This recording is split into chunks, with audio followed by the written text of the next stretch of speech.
sí.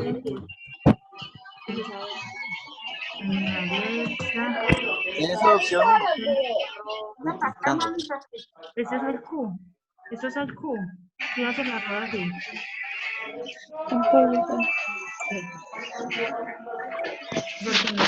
¿Cuál gran? ¿Cuál gran? Denise, ¿cómo asesoraron?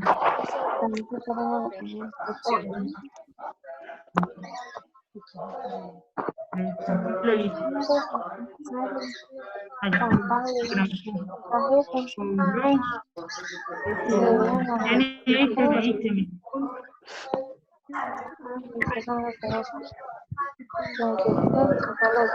Hola, Claudia. Hola, Doc. Yo F. voy a llamar Xiomara. a lista de Hospi. F. Xiomara, ya nos... La jefe no, la jefe sí, mano. Rincón. Tetri Rincón. ¿Qué le doy acá? Ya, ¿lo oíste? Tatiana Victoria. Entonces era que... Sí.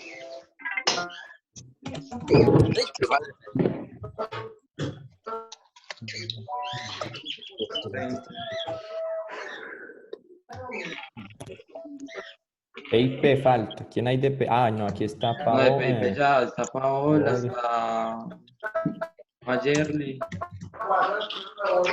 Jessica.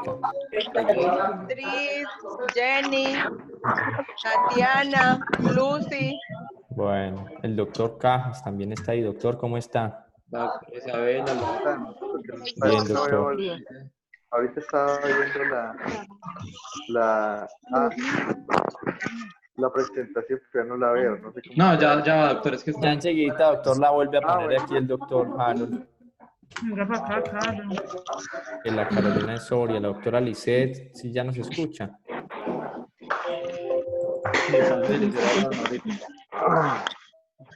El doctor Beltrán de San Félix. Doctor Beltrán de San Félix, ¿nos escucha? Sí, señor. Ah, bueno. Doctor, ¿está ahí con el equipo de trabajo o no? No, señor, solo está Cristian que queda acá. De resto, los demás están en su casa. Ah, bueno, listo. Muy bien.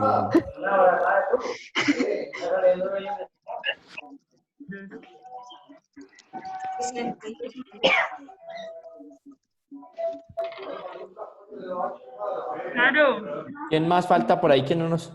Ana dice que no nos escucha, Harold. Sí, pero es que es problema la configuración de cada... Osorio. ¿Ah? O sea, el sonido está bien. La persona que no escucha es configuración de cada... Del celular. Número de documento, Caro. Bueno, empezamos, bueno. Pero la doctora, Jefe Yulima, ya que está. ellas puedan tener acceso al video. No, igual va a quedar grabada la... Claro. Bueno, Correo. muy bien. Ah, por eso hice grabando. Yo creo que podemos ir empezando porque va a quedar grabada y entonces el que falte o no escuche, le colaboramos. Osorio. Muy bien. Empecemos de una vez. Si se puede dejar un silenciado los micrófonos para que podamos escuchar. Otro teléfono.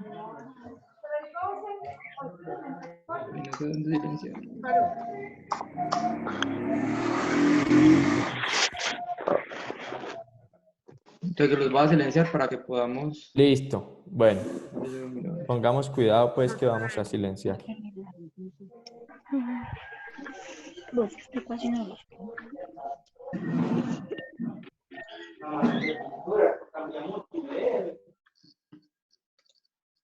Todavía no tienen la ambulancia recoger al paciente.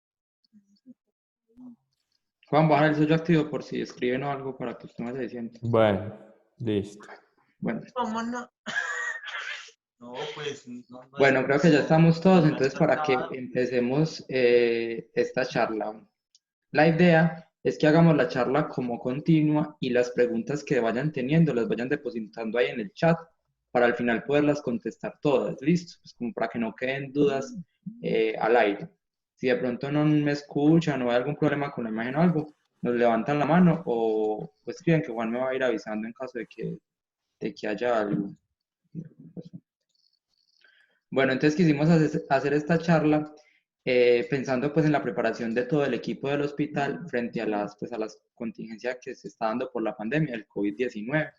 Y algo muy importante es la protección de nosotros. Entonces, para iniciar, quiero decirles que este tema, como todo lo del COVID-19, es un tema muy dinámico y muy cambiante, que es un constante aprendizaje para todos, incluso para el más experto. Este tema pues se ha vuelto un tema de aprendizaje en el cual se está investigando cada día, en el cual cada día están saliendo conocimientos nuevos y por lo tanto no nos podemos como asustar o preocupar cuando de un momento a otro los protocolos cambien un poco, o sea, cambien en detalles leves. Entonces la idea es socializar lo que tenemos ahora en luz a la evidencia y a medida que se van enfrentando cambios, pues les iremos socializando a todos. Entonces, primero iniciar con... Se me parece una raya que no sé qué. Bueno, primero vamos a iniciar con algo que para todos es como muy... hemos dicho que es como carreta en todas las reuniones a las que vamos, que nos dicen lo de los principios de bioseguridad, ¿cierto? Porque es importante tener en cuenta la seguridad y más en un equipo hospitalario, es porque todos estamos expuestos permanentemente a contagios de diversos agentes pues, infecciosos y por todas las vías que se nos ocurran, vía nasal, vía intravenosa, vía de contacto y por muchas partes. Y no es solamente la infección en el momento, sino las complicaciones que todo esto trae a largo plazo, enfermedades que pueden ser crónicas, incapacitantes y demás. Entonces, la bioseguridad se dedica de todo eso, está definida como todas las medidas que llevan a la prevención y a la disminución de esos factores de riesgo que nos pueden exponer a ciertas enfermedades. El Centro para el Control de las Enfermedades a nivel mundial, que se llama CDC, en 1987 postuló uno de los principios más importantes de la bioseguridad y es el que se llama universalidad. Y es que todos los pacientes, independientemente de sus patologías, independientemente de sus condiciones, de sus antecedentes, de su origen, se deben considerar como potencialmente infectantes, por lo que nosotros no podemos saber si un paciente nos va a infectar o no, y de ahí la necesidad de que todos cumplamos estrictamente las medidas de bioseguridad.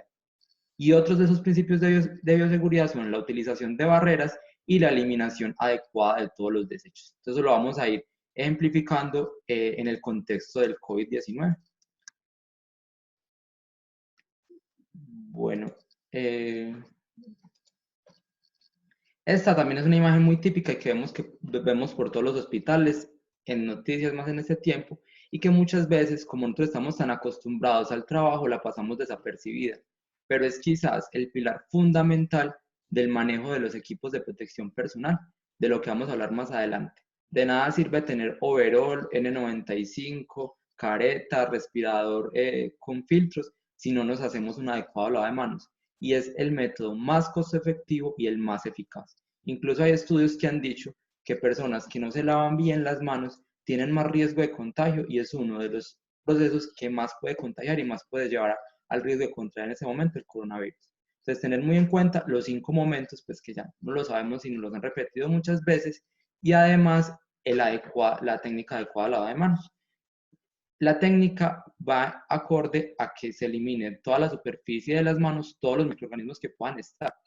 El virus, pues en este caso el coronavirus, se elimina con el agua con jabón y con adecuado lavado de manos, al igual que cuando se frota en superficie un desinfectante, que ya lo vamos a ver más adelante.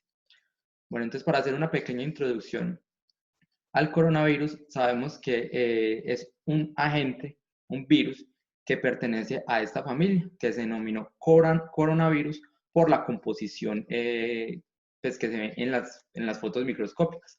Y es un cuerpo redondo con muchas espículas a los lados, que son proteínas por las cuales el virus infecta al huésped.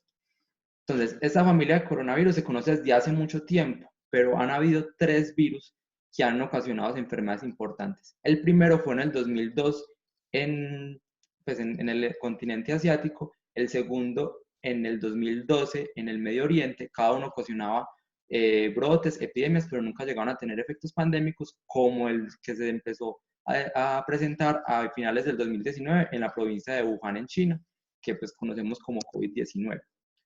Entonces, el virus se llama coronavirus, pero la enfermedad que produce se llama COVID-19, que es una abreviatura del nombre en inglés de la enfermedad. Entonces, así es como la OMS lo conoce a nivel mundial. Fue decretado como pandemia en marzo, pues, a finales de este año. Tiene una amplia presentación, entonces una persona puede tener desde una gripa leve o estar completamente sintomático a llegar hasta complicaciones pues graves que llegan a requerir manejo en UCI o manejo médico avanzado. Hay dos cosas muy importantes del virus y de por qué tiene tanta importancia ahora, y es que tiene una alta tasa de contagio.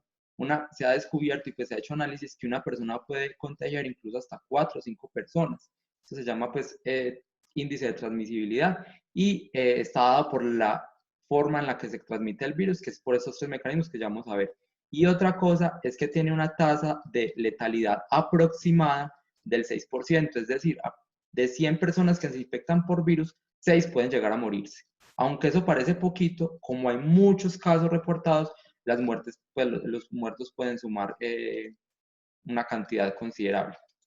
Y eso, sin duda alguna, va a llevar al colapso de los sistemas de salud y a una sobreocupación de la capacidad instalada. Y por eso la importancia de la preparación que nosotros, por ejemplo, en este caso, estamos haciendo y que se está haciendo a nivel mundial. Entonces, para hablar un poquito de la epidemiología, quise traerles esta gráfica que está actualizada de ahorita. Es una gráfica que reporta los casos a nivel mundial en tiempo real. Entonces, por ejemplo, ahorita a las 2:38 del día, habían a nivel mundial reportados 2.297.000 casos, de los cuales 3.439 corresponden a Colombia. Vemos acá la distribución del virus, que pues ya es a nivel global y por lo que se considera pandemia, y de ahí la importancia de conocer las medidas para protegernos. Entonces, el coronavirus, que esa es la imagen que les mencionaba, que parece una corona, por de ahí el nombre, se puede transmitir por gotas, que son partículas que miden entre 5 y 10 micrómetros. Nadie las puede ver. Ojalá se pudieran ver, pero nadie pues las puede visualizar. Estas pueden ser protegidas mediante el uso de mascarilla normal, del tapabocas convencional. Esos dispositivos pueden contener estas partículas. Hay otro mecanismo de transmisión que incluso es el más peligroso y el que más se ha demostrado, y es la contaminación por medio de aerosoles. Son partículas menores a 5 micras. Estas no se protegen por medio de la mascarilla convencional. Algo acá importante, hay muchos procedimientos y pues varias acciones del paciente que pueden generar gotas. La tos, el hablar, tener un contacto estrecho, o sea, menor a 1 metro, puede generar gotas. Y por eso la mayoría de personas, y ahorita la recomendación de la OMS es utilizar la mascarilla convencional. Pero los aerosoles solo se generan en algunos casos especiales que ya vamos a mencionar. Son procedimientos médicos que no son todos los casos en los cuales se pueden llegar a generar aerosoles. Y el último método de contagio es a través de superficies. Luego que el aerosol, o sea, la gotica que mide menos de 5 micras, sale del cuerpo humano, este se puede depositar en superficies y que puede llegar a estar pues, tiempos prolongados en las mismas. Entonces, hayan habido estudios que han reportado cuánto puede llegar a durar el virus en superficies. Por ejemplo, en plástico puede durar hasta 5 días, en los guantes quirúrgicos hasta 8 horas. Y por eso la recomendación de no usar guantes en la calle para personas que no estén manejando pacientes, porque el virus en los guantes puede durar incluso hasta 8 horas. La superficie en la que más se ha reportado duración en el plástico, alrededor de 5 días. Y acá está lo que le mencionaba del riesgo de los procedimientos que generan potencialmente aerosoles. Entonces, el momento en el que más se puede generar aerosol y más se puede hacer contagio del equipo que está manejando el paciente es el momento de la intubación orotraqueal. Tiene la tasa de transmisión más alta del virus. Y por eso estos procedimientos como la intubación y las compresiones torácicas dentro de una RCP son los momentos en los que el equipo debe estar completamente protegido con los elementos de protección personal que ya vamos a hablar. Hay otros procedimientos como el dar AMBU, el poner una sonda nasogástrica, el hacer succión, que también generan aerosoles en un porcentaje menor, pero pues se genere. Y eso llevó a que clasificáramos las intervenciones o los procedimientos médicos como en dos grupos. Unos que son de alto riesgo de transmisión, entre los cuales se mencionan estos, que pronto pues cuando según unión de la OCDE vamos a estar muy cercanos a estos conceptos, que es la ventilación mecánica no invasiva y la ventilación con cánulas de alto flujo. Hay otros procedimientos, y quiero que esto pues quede como muy claro, procedimientos como el acceso venoso, tomar muestras venosas, monitorizar al paciente, son intervenciones de bajo riesgo, por lo que ustedes cuando van a canalizar un paciente que no esté dentro de un contexto de una intubación, tienen un bajo riesgo de generación de aerosoles. Y todo esto es base para que más adelante definamos los equipos de protección personal que se necesitan de acuerdo a los escenarios donde se encuentre el paciente. Esta es otra gráfica, pues que hay otros procedimientos generales que son pues menos frecuentes en nuestra institución. La broncoscopia es un procedimiento que ahora está contraindicado en el contexto de la pandemia. Los procedimientos como nebulizaciones, que son tan frecuentes en el servicio de urgencias, se deben evitar para la no generación de aerosoles, y en caso de que sea extrema necesidad usarlos, con todos los equipos pues para proteger la transmisión por este método. Entonces la bioseguridad, o bueno, todos los elementos para protegernos, esta es como una escalita pues que es muy gráfica y muy chévere, que va desde lo más básico incluso hasta lo más avanzado. Entonces vamos a empezar por el primer renglón, lo dividí como en dos partes, el primer escalón y el otro grupo los últimos 3 escalones siguientes. Entonces el que más nos concierne a todos nosotros es el primer escalón, que es el escalón de bioseguridad. Entonces, iniciando, vamos a conocer qué es el equipo de protección personal. Durante la semana les compartimos un documento y unas gráficas y ya pues están rodando por todo el hospital los kits. Pero entonces, ¿qué son elementos de protección personal? ¿A qué conocemos como esos? Son elementos que le dan seguridad al trabajador y no están definidos solamente para el área de la salud, sino para muchas áreas. Entonces, por ejemplo, el ingeniero tiene sus elementos de protección personal con casco, en el que maneja electricidad con sus vainas, y nosotros tenemos un equipo de protección personal pues que es muy diferente a los demás, que incluye el uso de, dependiendo de los escenarios, el uso de caretas, botas, guantes, tapabocas, respiradores y demás. Entonces vamos a empezar esta es la composición general del equipo de EPP.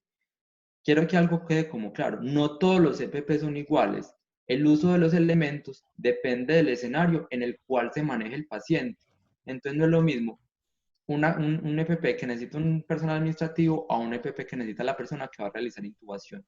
Entonces, esta es la imagen que les compartimos esta semana y es el kit que hemos definido en el hospital como kit código gris, que ya sabemos que se refiere al paciente con diagnóstico o sospecha de enfermedad por COVID-19.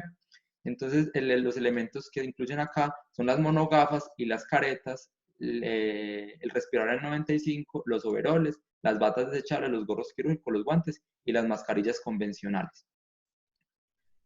Yo creo que ya muchas han experimentado principalmente las de pretriaje, que están en la carpa, la intemperie, al sol, al agua, lo difícil que es portar completo el equipo de protección personal y que podemos llegar incluso a sentirnos así en un desierto, porque es un equipo que cuando se usa correctamente se debe usar y solo se debe quitar para ya cuando se va a terminar la labor. Entonces de ahí que las asociaciones pues internacionales hagan unas recomendaciones previas al uso del equipo de protección personal y es pues buscando la comodidad del que lo va a aportar. Entonces ir al baño, estar pues bien alimentados, bien hidratados y retirar todos los elementos que puedan afectar el uso o la integridad de los elementos como relojes, pulseras, aritos, un peinado adecuado para las personas con cabello largo, porque este interfiere pues en la colocación del gorro y demás elementos. Y muy importante que está acá es el lavado de manos con la técnica correcta. Entonces, era lo que les decía del uso de los elementos de protección personal según los escenarios. Este es un documento que creó la Fundación Cardio Infantil ahorita en la pandemia para definir qué elementos necesita cada persona. Entonces, los chulitos verdes son los que se deben usar de acuerdo a la persona y en el cuadro rojo está el área del hospital que se menciona. Entonces, vamos a ver que la higiene de manos, sin excepción alguna, va a estar marcado en todos los casos, sea conductor, sea portero, sea administrativo, sea secretario, sea jefe, sea gerente, sea lo que sea, va a estar marcado. Entonces, todos, sin excepción alguna, deberían realizar el lavado de manos al ingreso a la institución para eliminar la contaminación. En el caso de los administrativos, que son las personas que están en contacto con las personas, hay algunos casos en los que se recomienda el uso de mascarilla quirúrgica. Es en las personas que están frente a contacto con pacientes y que van a tener contacto estrecho más de 15 minutos y los guardias de seguridad. Estos no son datos que se han hecho aleatoriamente ni que alguien pues dijo, ay no, vamos a hacer eso así, sino que son con estudios que muestran qué tanto se puede contagiar una persona si usa o no usa los equipos que estamos mencionando. Este pues es el cuadro incluso en el que más se han avanzado los estudios y es el uso de los elementos en la unidad de cuidados intensivos, donde hay más alta transmisión. Entonces, por eso vemos que en este cuadro casi todos los chulitos son verdes, porque son unidades que primero tienen unidades de aislamiento respiratorio y segundo, donde frecuentemente se hacen procesos de intubación orotraqueal, que como ya mencioné, es el proceso donde más se generan aerosoles. Entonces, por ejemplo, un auxiliar y una jefe de enfermería y el médico tratante y la terapeuta respiratoria que está en contacto directo con el paciente debería usar todos los elementos de protección personal. Aquí hay algo que quiero hacer hincapié y es en esta columna que dice vestido quirúrgico. El vestido quirúrgico tiene 2 asteriscos acá. Pues la idea es que la presentación les va a quedar también para que si alguna tiene duda, pues se remita a estudiarlo algo. Entonces, este tiene 2 asteriscos.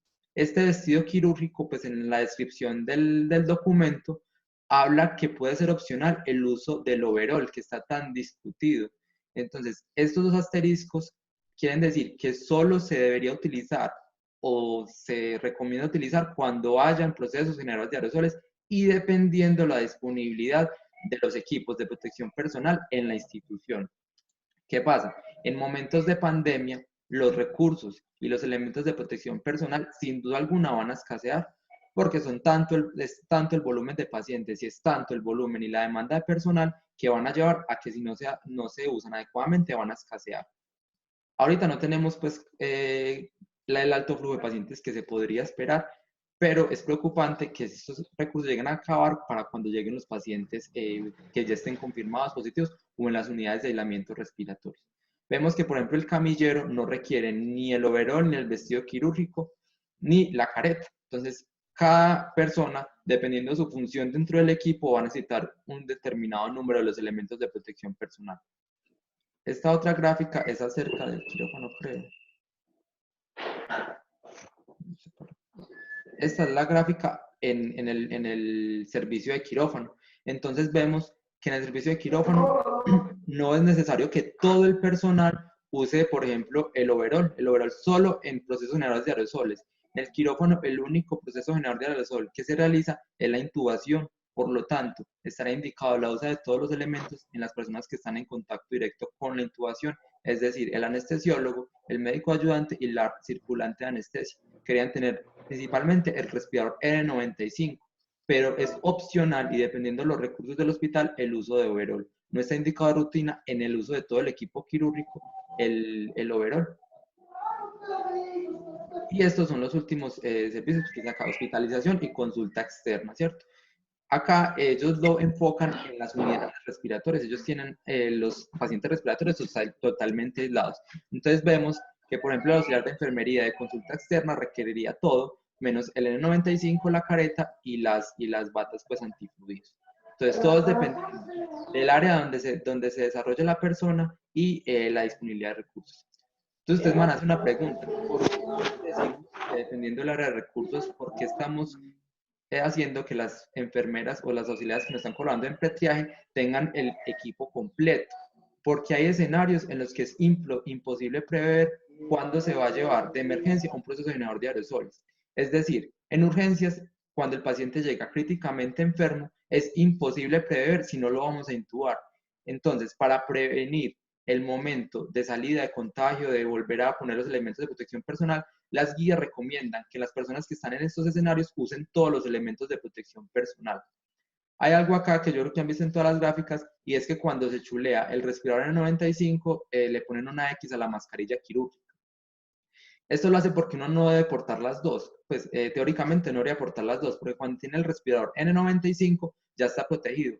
¿Para qué se usa la mascarilla quirúrgica encima del respirador N95, al igual que la bata encima del overol? Es para proteger estos primeros dos elementos para posteriores usos. Es para prolongar como la vida útil del equipo. Entonces, la pregunta es, ¿todos nos tenemos que vestir como se vestían en la peste negra o como están mostrando en la televisión? O sea, que todo el hospital estemos con estos elementos para estar bien protegidos de la pandemia, y la respuesta es no. La experiencia de Wuhan aportó este estudio que yo creo que es uno de los más sólidos en bioseguridad, y es que ellos describieron 4 tipos de niveles de equipos de protección personal. Entonces, ponen los equipos de protección personal en esta columna y acá los servicios, ¿listo? Entonces ellos definen servicios regulares, o sea, servicios de rutina, consulta externa, urgencias pacientes no COVID, hospitalización pacientes no COVID y quirófano cuando no se realizan procedimientos generales de aerosols. Solamente recomiendan usar la mascarilla facial, el higiene de manos siempre en todos los casos, como hemos dicho anteriormente, el uso de guantes cuando se tenga contacto con fluidos y el uso de uniforme propio para el trabajo. Esos son los servicios generales. Cuando hay pacientes en hospitalización infecciosas diferente a COVID, se utiliza el uso de la mascarilla facial, el uso del uniforme destinado y el uso de bata desechable, al igual que el gorro. El gorro es un elemento muy discutido, al igual que las polainas. Hay unas guías que la recomiendan, otros que no. En nuestra institución definimos que se va a utilizar gorro cuando cuando son los niveles avanzados de protección, y las polainas no se utilizan porque los overoles que tenemos ahora tienen las polainas integradas. Todo, como les digo, todo cambia dependiendo de la dinámica del virus y los elementos que vamos teniendo. Y los niveles 2 y 3, que son los más avanzados, son los donde se tienen contacto con pacientes confirmados por COVID o se van a realizar procedimientos generadores de aerosoles. Entonces, no solo es tener los elementos de protección personal, muchas veces peleamos porque no nos han dado o la mascarilla N95 o el overol a todos, o porque no está el kit personalizado para cada uno. Se ha descubierto que incluso hay más riesgo en el uso inadecuado de los elementos de protección personal que el no uso de estos. Entonces, obviamente se deben usar siempre, pero cuando se hace un uso incorrecto hay más riesgo de transmisión. Entonces, el EPP yo lo defino como el disfraz del superhéroe, ¿cierto? Entonces, hay 2 conceptos que son la postura y el retiro de los elementos de protección personal, que en inglés se llaman donning y doffing. Esos pues los han definido a nivel internacional y han hecho unas secuencias muy claras para eliminar esos riesgos secundarios al mal uso de los elementos de protección personal. Entonces esta es la secuencia donning, ya la tenemos personalizada para nosotros, y es el orden en el cual se deben poner los elementos de protección. Siempre se inicia con lavado de manos, lavado completo, no desinfección con alcohol glicerinado, sino lavado de manos completo según técnica de la OMS. Como les he dicho a varias, realmente el orden en el que se ponen los elementos no tiene mucha relevancia, pero sí el retiro de los elementos de protección personal, lo que se denomina la secuencia doffing. Entonces hay mucho riesgo de contagio, es el momento más alto de poderse contagiar cuando la persona se retira mal los elementos de protección personal. Este es la secuencia de la experiencia de Wuhan, y que fue pues la que adoptamos en el hospital, y empieza, siempre van 2 pares de guantes, pues cuando es el equipo completo, y se va adaptando a cada pues situación. Entonces se retira el primer par de guantes, entre cada paso se hace siempre lavado de manos o higienización con alcohol, en esta sí se puede. Se retira primero los elementos de protección superior, que son la careta, la bata quirúrgica del overol, posteriormente las monogafas, el lavado de manos. Acá se hace un cambio de zona que ya lo vamos a ver más adelante, y se retira siempre la mascarilla quirúrgica, el gorro quirúrgico, el segundo par de guantes, y por último un lavado de manos completos con agua y jabón según la técnica de la OMS. Entonces, esta es la técnica adecuada del retiro de los guantes, ¿cierto? Entonces, algo que tener claro y que espero que nunca se les olvide, es que toda la superficie que está en contacto con el paciente es potencialmente infectante. Entonces, una zona como roja, como si estuviera caliente, ustedes no deberían tomar nunca ni coger los elementos por la parte delantera, siempre por la parte trasera. Ahí está la gráfica de cómo debe ser el retiro de guantes. Y acá, esta es la gráfica de la OMS para quitar el delantal. El delantal siempre se quita desde las tiras traseras e inclinando el cuerpo hacia adelante para que caiga de los hombros y retirar desde la parte trasera. Y siempre se dobla hacia adentro y se dispone según los protocolos de cada institución que ya les vamos a mencionar. Al igual que el overol y la careta, que se retira de la parte trasera, y esta es la forma, la técnica correcta de quitar el overol. Primero se inclina hacia adelante para que los hombros caigan, para que la cremallera caiga y se pueda desabrochar con el primer par de guantes que no nos lo hemos quitado, y posteriormente hacia atrás para que caiga y poderlo doblar hacia adentro y disponerlo según pues el protocolo. Este es el retiro de la protección ocular. Todos los elementos que tengan corbata o tirita se retiran siempre de la parte de atrás. O sea, las monogafas nunca se cogen de acá adelante, sino de la parte de atrás, al igual que el respirador en el 95. Y acá está, bueno, entonces estas son las áreas que hemos definido para el retiro de los equipos de protección personal. Entonces hay 3 áreas definidas en una unidad de aislamiento respiratorio, y ahorita pues que lo definieron en la experiencia en Wuhan con los pacientes COVID-19. La primera es la que denomina, pues esos nombres son muy feos, dice área caliente, que se ha pues, señalizado con el color rojo, y es el área donde se realizan procedimientos generadores de aerosoles y el área donde se encuentra el paciente directamente.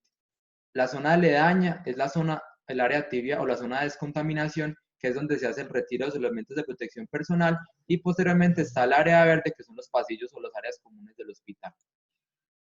Entonces acá está la secuencia de Duffin. Se supone que toda la postura y el retiro de los elementos de protección se deben hacer verificados por una persona, porque nosotros mismos no somos capaces de vernos si nos lo estamos poniendo bien o nos lo estamos quitando de manera adecuada. Entonces la recomendación es que siempre haya una persona externa con esta lista de chequeo que vaya haciendo de manera adecuada y según los colores en la zona en que se debe hacer el retiro de los elementos de protección personal. Entonces, ¿cómo se disponen los elementos? Yo sé que esto ha generado muchas dudas y susto pues en muchas personas, y es ¿qué hago con los elementos después de quitármelo? ¿Listo? Entonces, primero, quitárnoslo adecuadamente. Ahorita les voy a compartir el link, se los mando a las redes para que se lo manden, de un video de la OMS que es perfecto en cómo se quitan los overoles, los guantes y todo lo demás. Y además nosotros hicimos un video, pues que también se los mandamos, donde está pues como cómo se va a hacer ese retiro. Es muy importante grabarse esa secuencia. Es la parte más importante del uso de los elementos de protección personal. Entonces, los elementos desechables, que son los guantes, ¿sí están escuchando? Los elementos que son los guantes, el gorro, todo lo que es desechable, se retira y se desecha en bolsa roja. Se considera un residuo peligroso y por eso se echa en bolsa roja. ¿Listo? ¿Qué pasa? En la institución, como apenas estamos adaptándonos a las guías y todo eso, las batas nos han dicho en algunas ocasiones que son reutilizables. ¿Listo? Esto va a depender de la dinámica. Seguramente todo el panorama va a cambiar cuando tengamos un paciente COVID confirmado y seguramente los protocolos se van a ir actualizando. ¿Listo? Pero hasta ahora, pues esos son los elementos desechables que van hacia bolsa roja. ¿Listo? Y hay otros elementos que son reutilizables, que incluyen la monogafa, la careta, la N95 y el overol.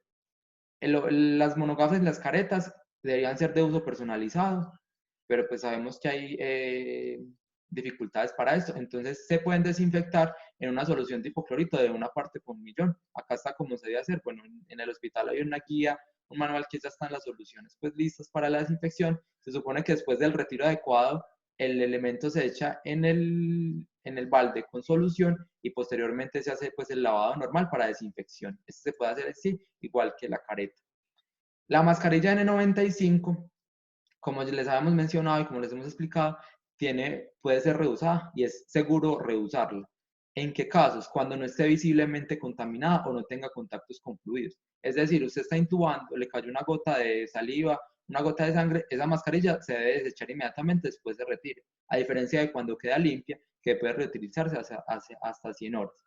La idea es que siempre se retire de las tiras traseras, se doble a la mitad y se eche en una bolsa de papel con el fin de prolongar la vida útil, pero máximo 100 horas. La idea es que cada persona va a ir contando el número de horas que se va utilizando la mascarilla de alta eficiencia. Son 100 horas de uso seguido, no es que la utilicé, no son 5 días, sino 100 horas. Si hoy la utilicé 2, me quedan 98 y así sumando. Pues. Y el punto más discutido es en el desecho y la disposición final del overol y la bata. Como les comentaba al principio, es una situación totalmente cambiante y dinámica, que va de la mano de la condición mundial, de la condición regional y de la condición local de nosotros. La idea es hacer un uso adecuado de los recursos para que nos duren y tengamos recursos cuando tengamos pacientes COVID confirmados. que seguramente en ese momento van a escasear y no llegar a casos en los que nos tengamos que proteger por bolsas de basura, y no sea porque no hayan, sino porque lo utilizamos inadecuadamente. Entonces, la conclusión a la que hemos llegado es que hasta nueva orden, nosotros vamos pues hasta nueva orden de las directrices del hospital, vamos a disponer el overol y la bata, que en este momento tenemos desechables, en una bolsa roja, y vamos a crear una ruta para que se haga el aseo en el hospital y después de la descontaminación de estas se reponga a los servicios en los kits de cada servicio. Bueno, entonces esta era la parte como más importante y más gruesa de la charla, que es la de seguridad. Y lo último, que es pequeño, es los últimos 3 escalones. ¿Listo? Entonces esta es la limpieza y la bioseguridad como el entorno del paciente y del personal. Y esta es la bioseguridad y los procedimientos en las camas y en las áreas contaminadas. Entonces hay 2 conceptos que se deberían tener muy claros, que es la desinfección. La desinfección tanto rutinaria como terminal. ¿Listo? Entonces la rutinaria es la limpieza que se hace tanto en la casa como en el hospital, que es barrer, quitar las superficies visiblemente contaminadas para evitar la acumulación de polvo. Y esta prepara para la desinfección terminal, que es con desinfectantes tratar de disminuir la carga de microorganismos en toda la superficie. Entonces, pacientes, las guías han definido en qué momentos y dependiendo de los servicios se pueden hacer, estos procedimientos. Entonces, por ejemplo, a diario se deben hacer pues, limpiezas rutinarias en todas las áreas del hospital. Importante que en pacientes en habitaciones donde se tenga pacientes con sospecha, confirmación de COVID, se debe hacer diariamente 2 limpiezas rutinarias y siempre al egreso del paciente una desinfección terminal, al igual que por los pasillos donde se ha denominado la ruta gris, que se debería hacer siempre desinfección rutinaria y terminal por estas áreas del hospital para disminuir el riesgo de contagio pues, del personal que se traslada. Y nada de lo anterior sirve si no se hace el adecuado lavado de manos. Entonces, tenemos que el lavado de manos es la estrategia más importante en la bioseguridad del paciente. De nada sirve tener respiradores, otra vez les mencionamos, respiradores N95, overoles, batas, tener todo eso, y no sabemos hacer un lavado de manos. Para que recordemos que siempre en la casa nos esperan los familiares, personas que están posiblemente susceptibles a infecciones graves por el coronavirus, adultos mayores, niños, y por eso la importancia que cada que terminemos el turno nos realicemos el adecuado lavado de manos. Y ya, esta es como una frase de motivación. En equipo todo es más fácil y sin duda alguna, pensando en todos y no pensando en el bienestar individual, sino en el bienestar de todo el equipo, vamos a poder protegernos. Y las cosas fáciles se superan muy fáciles, pero realmente descubrimos las capacidades que tenemos cuando hay verdaderos desafíos como estos. ¿Listo? Entonces voy a activar el audio por si hay preguntas para que las respondamos. Doctor, buenas, yo tengo una pregunta. Sí, ¿Quién cuéntame. habla? Es Lenny. Hola, cuéntanos. Doctor, una preguntita. Si este virus vive tanto tiempo en el plástico, ¿por qué la UCI y la COVID la están forrando toda en plástico? Porque se ha Porque demostrado que en otras superficies, como madera, puede durar incluso más. Y la desinfección del plástico es más fácil que la desinfección de otros materiales. Es más fácil desinfectar plástico, o sea, se elimina más fácil el virus flotando la superficie del plástico que, por ejemplo, de cemento o de madera. Es por eso que el elemento indicado, a pesar de que se ha descubierto que dura más el plástico, es ese para la construcción. Y porque ahorita, Bueno, pues señor. idealmente debería ser en vidrio y en superficies con pinturas especiales, pero pues lo que está haciendo ahorita es una habilitación temporal y de emergencia, por eso pues es el elemento tanto más costo efectivo como más seguro. Bueno, señor, muchísimas gracias, doctor. Muy amable. ¿Quién más tiene preguntas, dudas, las que sean? F. Marisol, ¿va a decir algo? Sí, señor. Cuéntanos. Doc, lo que pasa es que pues como en este momento tenemos código gris en OSPI, entonces pues Dios quiera que no sea, Sí. porque el lugar para las auxiliares cambiarse y eso, pues eso no está adecuado. Entonces Sí. están casi que contaminando cuando se están retirando la ropa. porque no tienen dónde colgar, porque no tienen, o sea, los lugares intermedios donde hay que hacerse los diferentes cambios no están todavía como habilitados. Bueno, vea, resulta Y que en este momento, Doc Juan Pablo, a ver si nos puede explicar lo del traslado, porque me preocupa que lo van a llevar al lugar pues de donde es el paciente y como que no se están tomando las medidas. Entonces, para que por favor, para que los auxiliares de hospital puedan escuchar.